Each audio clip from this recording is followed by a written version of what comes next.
One click. Welcome back to Code Geass Season 1, and now we're on episode 17.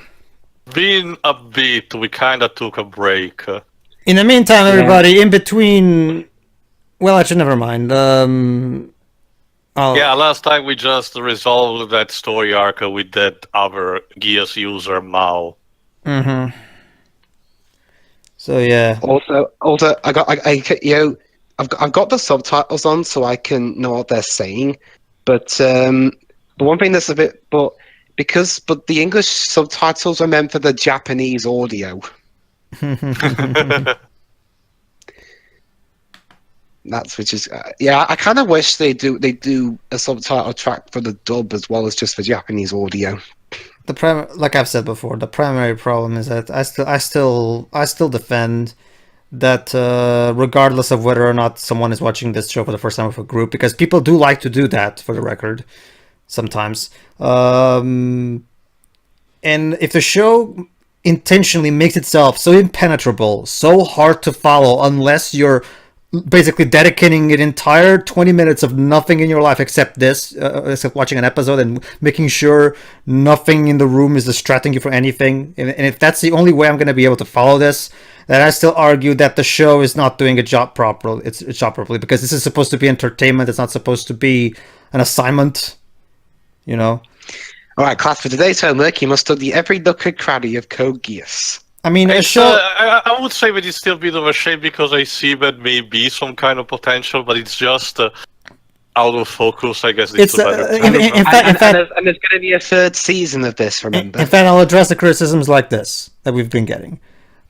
Pacing 101. When you start a scene, you have to take apart and flesh out that scene, have the characters firmly establish their points in a way that's clear and concise and allows it to sink in. Yeah, go ahead. This episode is called Night. Yes, he's going to refer to Yuri Lowenthal. Hey, Lelouch. And yes, by the way, I'm sorry, but I'm still calling him Lelouch because that's what he is. It's fun. It's a good nickname. Yeah, in case you don't remember, Suzaku discovered that he killed his own father. Dude. Hey, Suzaku, how you doing? By the way, how's your sex life? Oh. Yeah, I know. The ship in between these two doesn't help to him. This reminds me of that scene from Indigo Prophecy. You're committing a fatal error, Suzaku. I'm gonna have to eliminate you. Yeah, I haven't seen 2001. I was referencing Indigo Prophecy, not 2001. You sounded like the AI from that film. You mean Al? Well. That's kind of an interesting thing, Dwebs. A lot of people like to cite that line of I'm afraid I'm going to have to eliminate you as a 2001. Also, Lelouch is the model for the art class. Oh, and look at that, you see? We're emulating the pose. The Thinker. See? We're smart and sophisticated. If you don't know, Dwebs, the Thinker is one of the most famous and ancient sculptures. Yeah. It's like Indigo Prophecy having a book by Nietzsche. See? Having a book by Nietzsche means we're smart. Oh, goody! This is the reason why I can't really get invested in the series. It has a major bathos problem. Basically, if you don't know what bathos means, it's when they undercut a dramatic moment with a joke. And while I am critical of the MCU for doing this show does it on steroids. Honestly, Debs, I wish that was this show's biggest problem. Also, yay, Euphemia is still in the show. Yes, this bland, whatever the hell, like seriously, Princess Peach is more of a character than you in this world. Oh, yeah, right, Lelouch's father, the one with yes, the big Charles Z. Britannia. Food porn on the bento. Little octopi. Actually, those are like sausages, but are like reconverted because they are like cut specifically. Also, why is everyone's arms as thin as a rake in this show? So this is, if I remember correctly, the Order of the Black Knights. Part of a liberation front, I think. Yeah, if I remember correctly, the actual name is the Order of the Black Knights. One of their generals has been captured. It's basically Lelouch's posse. Yeah. Let's just call them the Lelouch posse. the backstreet douches. For convenience. Yeah, there you go. See, he's even ordering them right now. The Lelouch passe for the sake. I still can't get over the fact that at least Kalen, I think it's called like that, Kalen cannot recognize the voice because it's the same with or without the helmet. Yeah, that's what always bothers me about. I get it that it's supposed to be similar to like Clark Kent with the glasses, but I don't know. I'm pretty sure you have a tech guy. You considering you're part of the biggest, you're part of the guys who run this place. You're bound to have a lot of money.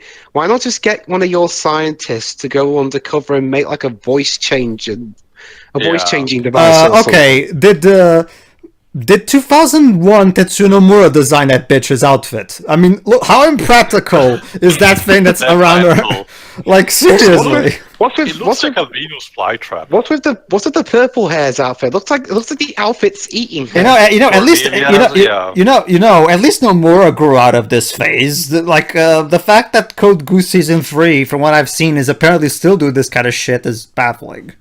It's remember, Pedro, these characters were designed by the Clamps, which are notorious for this kind of outfits. As of this recording, Season 3 isn't out yet. It's coming, but we don't know when.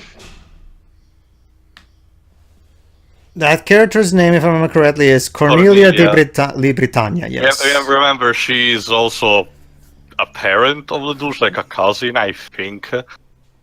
Well, considering she's apparently of the royal family, I'm guessing so. Yeah. Yeah. Every time you say royal family, there's a show. There's a comedy show around here called The Royal Family. These people disgust me. I look at you with utter disdain. Yeah. That's another thing about Lelouch. Like, he's consistently and unnecessarily angsty for no reason, just because anime protagonist, and that's cool. Not just that. Remember, Lelouch is pretty much attracts all the girls around, but he pretty much just doesn't care. Gary's too. Yeah.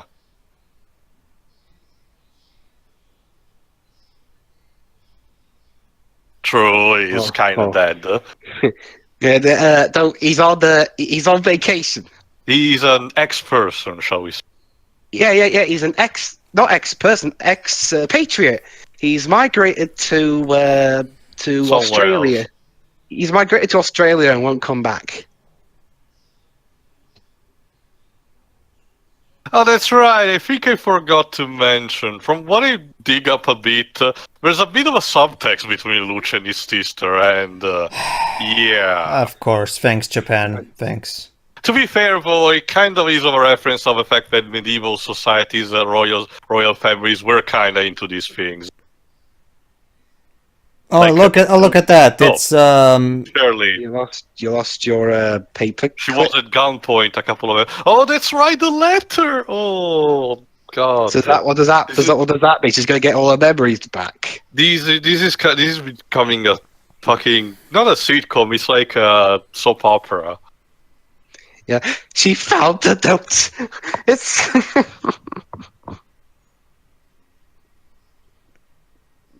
Are all those mics really necessary? I think 3 or 4 are just fine. How many are there? 1, 2, 3, 4, 5. No, sorry, I didn't count them all. I think 7 or 8, sorta. It's 8 to around 10, I think. Okay, don't get me wrong. In interviews, a lot of mics are kind of required, but not this much.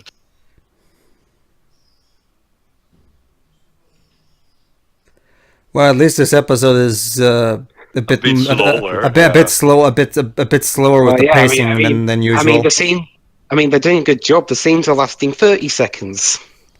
Oh, you're counting? I mean, because for the most part, I'm rough guessing, Tio. For the most part, these episodes, and trust me, audience, it doesn't get any better for that in season 2.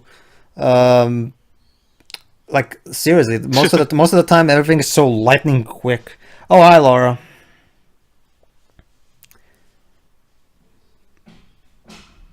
That reminds me. Well, I mean, will Laura come back for season 3? Because now well, it's been 10 years since. Well, is her character still alive by season 3? We don't know. We don't know yet. You don't know yet. I mean, nowadays she's just a gaming actress. She no longer does anime, does she? On occasion, she does. Mostly, it's just if she's reprising a role, though. Oh, hi, fan service. How are you doing? To be fair, this is kind of when it comes to mecha anime, Pedro, this is kind of a thing ever since Gundam. Okay. Paige, you could count like 3/4 of the cast as No, Teo, trust me. You haven't seen what I've seen of season 2. Oh boy. Let's just say that bitch is basically no purpose in there aside from showing her ass, showing her boobs. What guard does that? Hindsight's a bitch. This guy looks like a character. This guy looks like a character from the Tekken series. Hey, Liam! Okay, I don't know if I've missed anything. But since when was Yes, Liam O'Brien is on screen. Since when was Suzaku? Street time. Since when was Suzaku a warrant officer? I thought he was a mecha pilot. Okay, don't bother showing his reaction to what just happened. Remember, with Suzaku is kind of in like a. Wait, what? Now we're here. It's a flashback, I take it. Oh, yeah, he was trained by this guy. Oh, okay. See, here's the problem there. Yeah, when it ended the flashback, it faded back to white. But the beginning of the flashback did not have a fade to white, did it? Or did I just miss it? I mean, if it started with a fade to white, it'd be more obvious it was a flashback. It's a blink and you miss moment, I think. Yeah, never mind that. We got a mecha battle going. Yeah, on. That's exactly the big problem. Important, like I was trying to explain earlier about this is an action scene, so I guess I'll be able to talk about this briefly. Again, pacing 101. Start a cutscene, flesh it out. You can't just go way too quick. I get that this is an action show. Oh, hold on, I'm guessing this is important.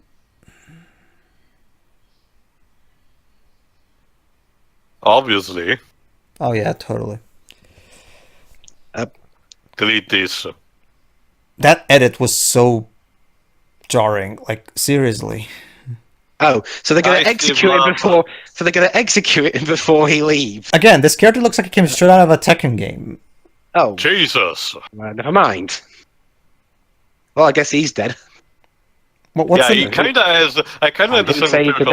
He's kind of like Kazuya's eyebrows. Yeah. What's the name of the main character of the earlier Tekken games? Well, Kazuya Mishima. Yeah. He looks like him, honestly. I just realized something. Was it in an earlier episode where C2 was dressed up as Zero helmet and everything? Yes, remember she kinda basically helped. Lelouch kinda went into a situation he could not avoid with Cornelia. So dressing as Zero, C2 kinda distracted the Britannia and allowed the douche to escape. My question though, how does no one notice the obvious height difference between the two? I don't know. I think if I recall, she used like a voice camouflage thing. I don't remember. What about a height camouflage? It's been a while. Whatever. The point is, Zero is trying to convert this guy to his cause. It's like in Mission Impossible 3, where Tom Cruise had to disguise himself as Philip Seymour Hoffman, but Cruise is considerably shorter than him. At least I was able to follow that. Oh, suddenly. No? It's like we see inside of his mask. Yeah, I know that. It's just that the choice of color for the background is a bit weird. It's kind of like those sequences in Digimon Tri where they do the super mega fusion and the children are inside the Digimons. Yes, it gets kind of fucked up. Wasn't that in Tamers? Yeah, sorry, it's Tamers, not Tri. My bad. Tamers doesn't come out on DVD around here yet. Trust me, I think there's a good reason for that. It's probably not a good thing that Kuni 2 has better political intrigue than this show does it? Well, let's just say any Yasumi Matsuno game. And let's be done with it. Who? Sorry. Yasumi Matsuno. Well, that's an obvious. Writer specialized in political things. That's an obvious one too. I wanted to bring a more unlikely example, but sure. Not to mention more topical or current, if you prefer. Also, music. Are you enjoying the destruction, people?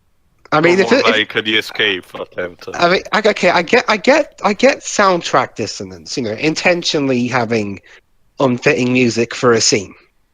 It's an independent. Sorry, but I'm not sure about this one. Anyway, you're saying, Pedro? Okay. If I remember correctly, this robot is piloted by Callan. The red one is piloted by Callan. Lelouch has his own one, but now we're bringing one for the guy we just broke out of prison. Hey, Kazuya, go ahead, do your super move, whatever it is. Super move.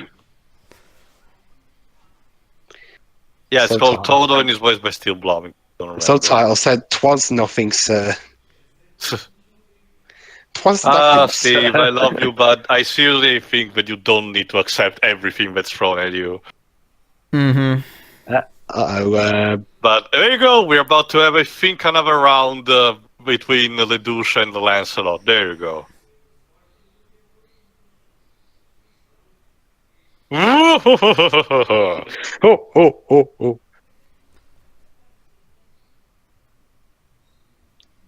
You are who you choose to be. Now choose! Not just that. Euphemia, you're a princess. Take some responsibility. Phone's ringing. Oh, I just found a magic carp in this area. yeah, quick. Everyone, don't go there. Magic carps are fucking useless.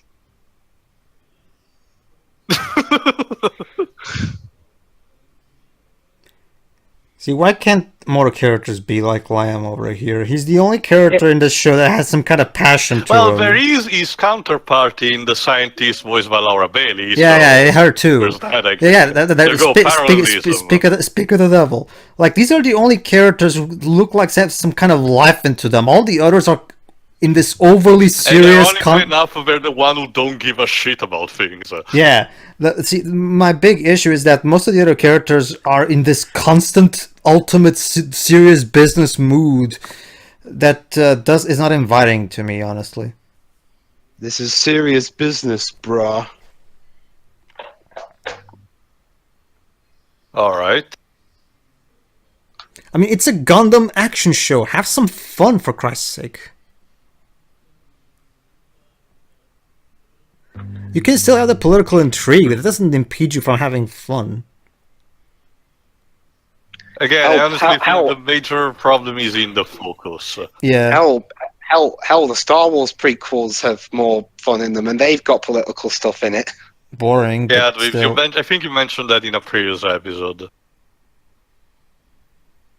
Why? At least Ian McDiarmid was on screen, having a good time with all that stuff. What's this show got? Teleports behind you.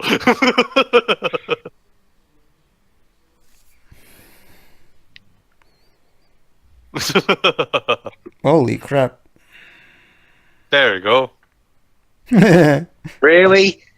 Really? You think that'd be priority number one on those things, having an ejector button? I guess we need to put some space into things. Oh, that's right.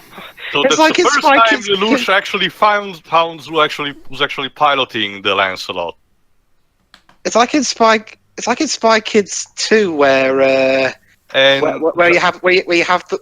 make a really expensive watch, but they forgot to put the clock in it because there's no more. Just like before, in all the other occasions, this just means that this battle will gonna be essentially stopped now, and every side will actually have to retreat without any losses. So yeah. That's again a thing I notice on the show. A lot of the battles are inconsequential because there are no major losses. Because halfway through, both sides that decide to actually go away, even though maybe one is clear an advantage. Like in that other episode where Lelouch and Callan actually corner Cornelia. You have guys in robots fighting, and you made this Jesus, that face. What is up with anime characters and their terrifying faces? I mean, Sherman in Reference to F has one of these too. To be fair, Pedro, we saw the other day that the 66 Captain America cartoon was not better. Whatever happened to... Hang on, I thought your plan was working from the inside to change society. Look how well that worked. Yeah. Well, again, Suzaku's an absolute dumbass, so what else do I expect? That's another thing. I mean, most of these... You're supposed to be the leader. Act like it. Stop Stop something, man! Stop going into an existential crisis every time something goes wrong. That's honestly the explanation. The riders actually found themselves in a corner because the Black Knights were clearly an advantage, so they needed Lelouch to actually have the blue screen of death moment. What? Thanks for knowing that. What's his favourite food? Pizza? Well, Pizza Hut sponsors this, so I wouldn't be surprised. Yeah, gotta have pizza to please our sponsors. What the fuck is in that guy's forehead? I mean, how am I supposed to buy into... How am I supposed to take all this kind of stuff seriously, all the quote-unquote political intrigue, but then shove pizza in my face not long after? Dwebs, I'm more concerned with that congenial twin that's coming out of that guy's forehead. Like... Alright, it makes sense when to... See, now it makes sense for him to retreat because actual reinforcements for the Britannian army are coming, so... Yeah. Yeah, so get the fuck out of here before you get blasted to smithereens. I've never seen so much action be so boring. But again, yeah, I get it. The smoke, yeah, fair enough. It'll conceal their movements and... also, those wheels screeching. So, Yuffie! Are you going to actually do something? Well done, my ass. I thought 1 against 7 was a little too much. The Suzaku is most unorthodox. So in response to that, she decides to make him her knight.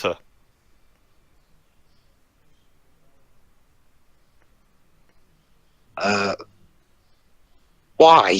Most unorthodox.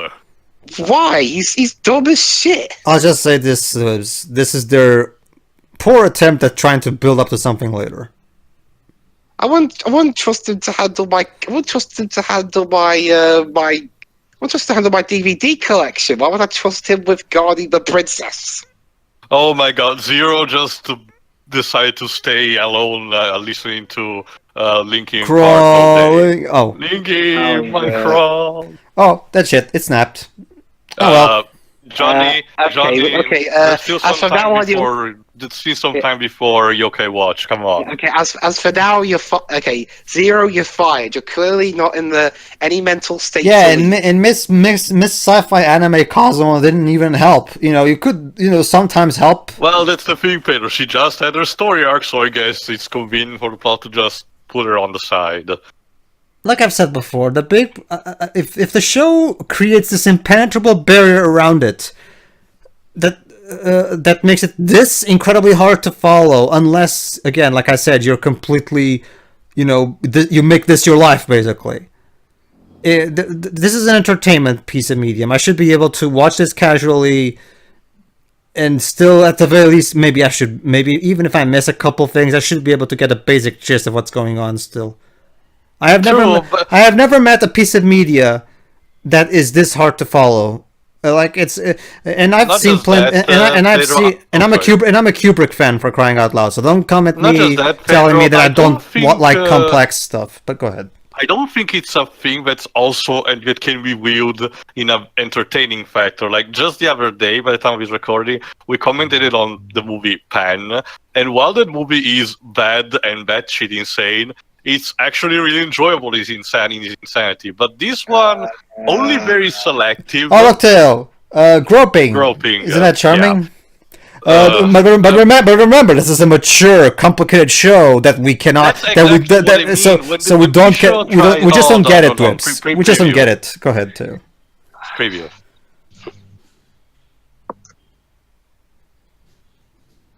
So.